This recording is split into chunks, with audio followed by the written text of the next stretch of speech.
In this video, I'm about to show you 10 US kitchen knife brands you need to avoid and 5 you should actually be using, starting with number 10, Farberware. You know what gets me about Farberware? The name sounds trustworthy.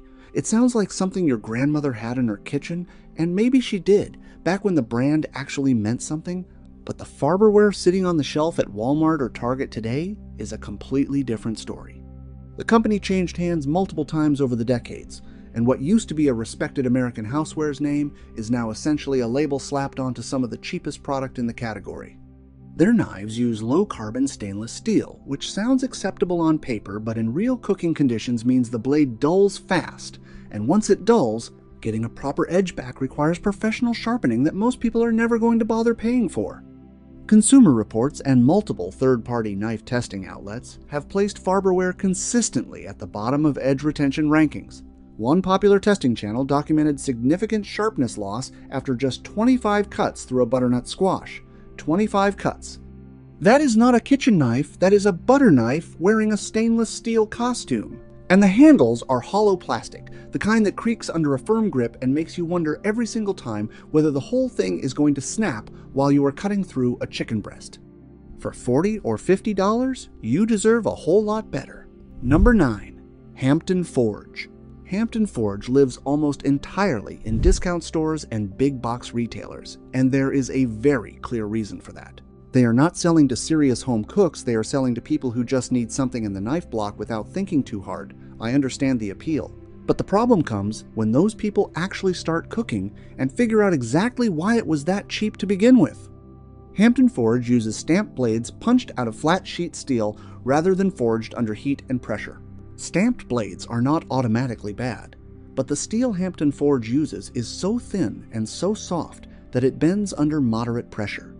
Multiple verified buyers have reported blade tips actually bending sideways when cutting through carrots or sweet potatoes, not breaking bending sideways, like aluminum foil pretending to be a kitchen knife.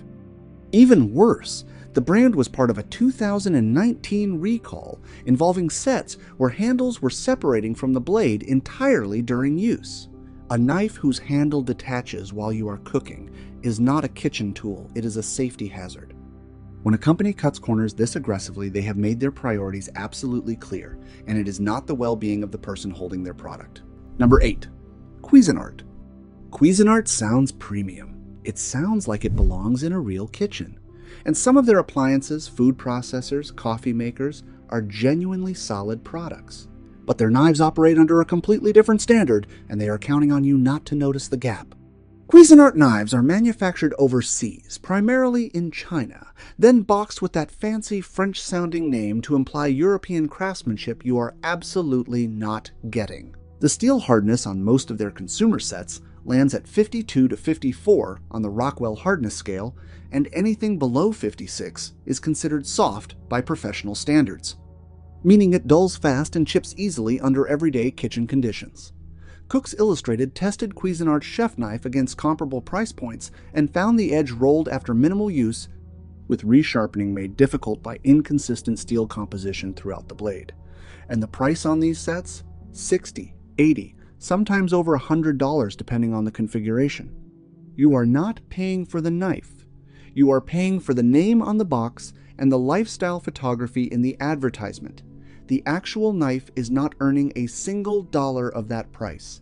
Number 7. Chicago Cutlery. Chicago Cutlery deserves some honesty here. Back in the 60s and 70s, this was genuinely one of the best American knife brands you could buy made in the USA. Solid forged steel, built to last a lifetime. There are people still cooking today with Chicago Cutlery knives from the 80s that hold a real, respectable edge, but that company does not exist anymore. Chicago Cutlery was acquired by World Kitchen, which went through a series of corporate restructurings, and what carries that name today is manufactured overseas under dramatically reduced quality standards. The heritage branding remains fully intact, the quality does not.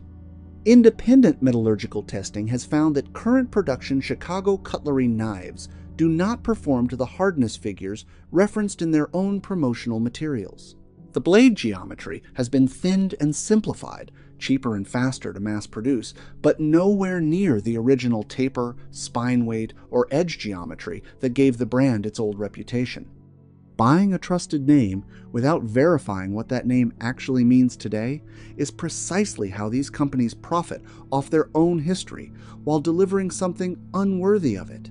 Number 6. Gibson Home. Gibson Home markets itself on style and affordability.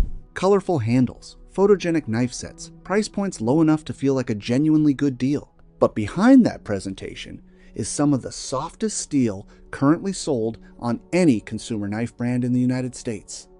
Independent hardness testing has consistently placed Gibson Home blades at 48 to 51 on the Rockwell scale, not just below professional standards, but below what most experienced home cooks would find functional for daily use.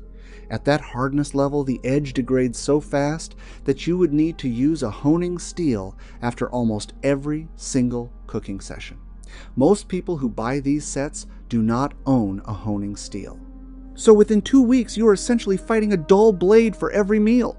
Consumer advocacy groups tracking online retail patterns have also flagged Gibson Home repeatedly for suspicious review inflation on major retail platforms. When a product depends on inflated reviews to sell, that tells you exactly what would happen if it had to survive on honest merit alone. A kitchen knife is not a decoration. It is the tool you reach for every single day, and choosing wrong here costs you far more than whatever you saved at checkout. Number 5. Ginsu. Ginsu. If you are old enough, you remember those infomercials, the guy cutting through a tin can, slicing tomatoes paper thin, and of course the classic, "But wait, there's more." As a kid watching late-night television, it genuinely looked impressive. But Ginsu built its entire brand identity on marketing theater rather than knife quality, and decades later, that is still exactly what you are paying for. The famous claim about a serrated edge that never needs sharpening is one of the most misleading promises in kitchen product history. Here is the honest reality. Serrated edges do not sharpen in the conventional sense. They rip material rather than slice through it cleanly. That works fine on a soft tomato. Try it on a dense root vegetable or a proper cut of beef, and the limitation becomes obvious immediately. The never need sharpening line is really just an admission that the blade cannot be sharpened. The serration pattern is too fine and too inconsistent for any standard sharpener to work on. Eventually it wears out, you throw it away, and you buy another one. That is not a product, that is a subscription disguised as a one-time purchase. America's test kitchen and culinary schools nationwide have publicly stated they do not recommend Ginsu for any serious home cooking application. Number 4. KA-BAR. Before anyone writes in to correct me, KA-BAR makes a genuinely outstanding tactical and hunting knife. Their military blades have a long, legitimate, and well-earned history, and nobody is disputing that. But their consumer kitchen line is a completely separate product that does not belong in the same conversation as those outdoor blades. The kitchen line borrows KA-BAR's hard-earned name recognition from the tactical world and delivers something fundamentally misaligned with what cooking actually demands. Tactical knives are engineered for durability and edge strength under extreme field conditions. Kitchen knives require a completely different kind of precision, thinner blades, refined edge geometry, and balance that supports repetitive chopping and slicing over extended prep sessions without fatigue. KA-BAR's kitchen knives are heavy, stiff, and awkwardly balanced for culinary tasks. Professional testers have consistently described the handling as fatiguing after 15 or 20 minutes of continuous prep work. For older cooks especially, that kind of fatigue is not just inconvenient, it is a real and ongoing risk for hand, wrist, and shoulder strain over time.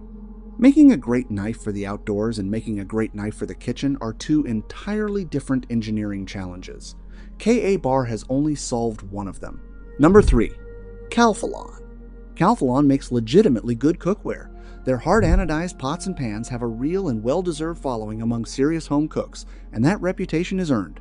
But somehow we make good pans turned into, let us also sell you knives, and the same standards that built their cookware reputation simply did not transfer. Calphalon knife sets retail from $70 all the way past $150, and independent lab testing has rated their steel performance below average for edge retention at every price point tested against comparable competition. A 2021 comparative study found Calphalon's chef knife required resharpening after a fraction of the cutting cycles that similarly priced competing knives could handle without noticeable degradation. The bolster design, the metal collar between blade and handle, is also poorly executed, making it essentially impossible to sharpen the full length of the blade without specialized equipment most home cooks do not own. Over time, you end up with a knife that is reasonably sharp in the middle and functionally dull near the heel, which creates uneven cuts and increases the risk of the blade skating off food unexpectedly. You are paying cookware tier prices and getting something built to a much lower tier of standard. Number 2. Dexter Russell. Dexter Russell has been making knives in the United States since 1818, one of the most historically significant cutlery brands in American history, supplying professional kitchens, butcher shops, and commercial food processing operations with blades that hold up under genuine daily punishment. Professional cooks know and respect the Dexter Russell name, and for their professional line, that respect is completely warranted. But the consumer retail line sold in kitchen stores and online to regular home cooks is a deliberately watered-down version of what they send to the trade. Different steel specification, different heat treatment, different quality control thresholds. They took a name professionals trust and attached it to a product that does not meet that same standard, specifically to capture consumer market share without investing in a product worthy of the reputation they are trading on. What makes this particularly frustrating is that the gap is entirely deliberate. They know exactly how to build a great knife. They build them every single day for professional clients. Deciding to sell regular home cooks something lesser under that same trusted name is a calculated business choice. The retired folks and working families who buy this because they have heard the name associated with quality are the ones absorbing the cost of that calculation. Number 1. Henckels International. This one is going to frustrate some people, and I understand that completely. Henckels has been in kitchens for over 300 years, founded in Solingen, Germany in 1731. Their twin man logo is one of the most recognized marks in the entire kitchen world. A real Henckels knife used to mean something truly exceptional, but here is what the Zwilling J.A. Henckels company did. They created a sub-brand called Henckels International, notice that word carefully, manufactured in China and Spain at dramatically reduced cost. The design looks nearly identical to the premium German-made Zwilling line. The packaging looks similar, the name is essentially the same, but the steel is softer, the heat treatment process is different, and the quality control standards are significantly lower across the board. Rockwell hardness on Henckels International typically tests at 55 to 57, compared to 57 to 58 or above on the actual German-made Zwilling line. On the Rockwell scale, each point is meaningful. A blade at 55 will dull measurably faster under everyday kitchen use than one at 58, and that difference adds up over months of real cooking. This earns the number 1 spot on the avoid list not solely because of the quality gap, but because of the sheer scale of the misdirection. Millions of American home cooks purchased this product believing they were receiving 3 centuries of German craftsmanship. What they received was a marketing campaign wearing that legacy like a costume. Alright, that is the 10 to avoid. Now let me show you the other side, because it is genuinely not all bad news. Number 5. Victorinox Fibrox Pro. Let me tell you about the knife that almost every culinary school in the United States hands to first-year students on day 1. No fancy wooden block, no celebrity endorsement, no lifestyle packaging. Just the Victorinox Fibrox Pro, a Swiss-made chef's knife that has been quietly earning the trust of working cooks for decades without ever needing to shout about it. It runs $40 to $55 depending on where you find it. For that price, you get high-carbon stainless steel at a Rockwell hardness of around 56, genuinely respectable at this price range with blade geometry engineered for real kitchen performance rather than shelf. Appeal. America's Test Kitchen, which runs blind comparative testing with no financial relationship to any brand, has named the Fibrox Pro their top budget pick across multiple testing rounds going back years. It outperforms knives costing 3 times as much from brands on the avoid list. The handle is textured non-slip polypropylene, and that matters enormously, especially for older hands or anyone cooking with moisture involved, because a slippery handle on a sharp knife is a genuine daily danger. This is what real value looks like. Not a logo, not a story, A knife that does exactly what it promises at a price that respects the person buying it. Number 4. Mercer Culinary Genesis. Mercer Culinary built its reputation in professional kitchens long before most home cooks caught on to what was happening. The Genesis line uses full-tang German steel construction with a Rockwell hardness of 56 to 58, right in the sweet spot where the blade holds a working edge long enough to matter in real cooking but remains approachable, enough to sharpen at home without specialized equipment. What I genuinely respect about Mercer is their transparency. They publish steel specifications, heat treatment details, and quality standards openly in their product documentation. No hunting, no vague marketing language. When I looked into what actually goes into a Genesis knife, I found real answers immediately. Compare that experience to the brands on the avoid list, where tracking down a single technical specification felt like trying to pull teeth from a company that clearly does not want you asking. Companies that are proud of what they make tell you exactly what they make. The Genesis 8-inch chef's knife runs $60 to $70 and delivers a forged blade with a full bolster, a triple riveted Santoprene handle that is both grippy and genuinely comfortable through long prep sessions, and performance that multiple professional culinary instructors have called the best value in a forged kitchen knife on the market today. Number 3. Meissen Chef's Knife. Meissen launched in 2015 through a crowdfunding campaign with one focused goal: cut out every middleman, sell directly to the customer, and deliver a knife that genuinely competes with premium brands at a fraction of what those brands charge. I will be honest, I was skeptical when I first heard about it, a crowd-funded kitchen knife. But the results have been consistently hard to argue with. The Meissen Chef's Knife uses Aki Aus 8 steel, a Japanese high-carbon stainless alloy that tests at 58 to 59 on the Rockwell hardness scale. That puts it squarely in premium territory and above every single brand on the avoid list. The blade is ground to a 1.5-degree edge angle on each side rather than the 20 to 25 degrees standard on most Western knives, giving it a noticeably more precise and effortless cutting feel through both protein and vegetables. At $60, it sits at roughly 1/4 the price of German knives with genuinely comparable steel specifications. Serious Home Chef, one of the most rigorous independent knife review publications working today, gave the Meissen their top mid-range recommendation and documented that edge retention over a 3-month real-world testing period outperformed knives, costing over $200 from well-known heritage European brands.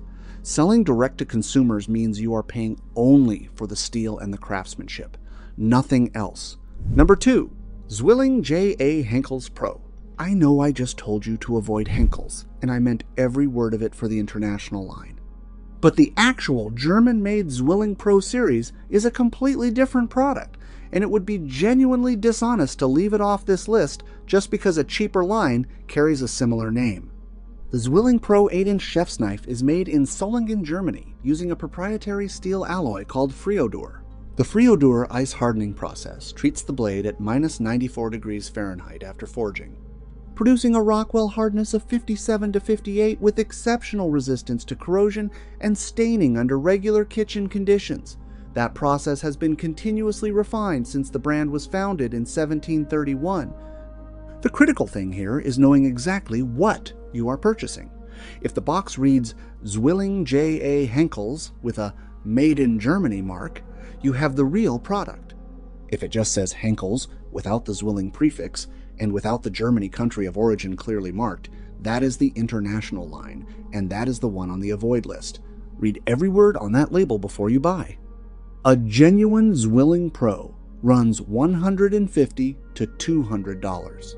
But you are buying a knife that professional kitchens across the world have trusted for generations, and that will, with proper care and maintenance, still be performing for you 15 or 20 years from now. Number 1. Westhoff Classic.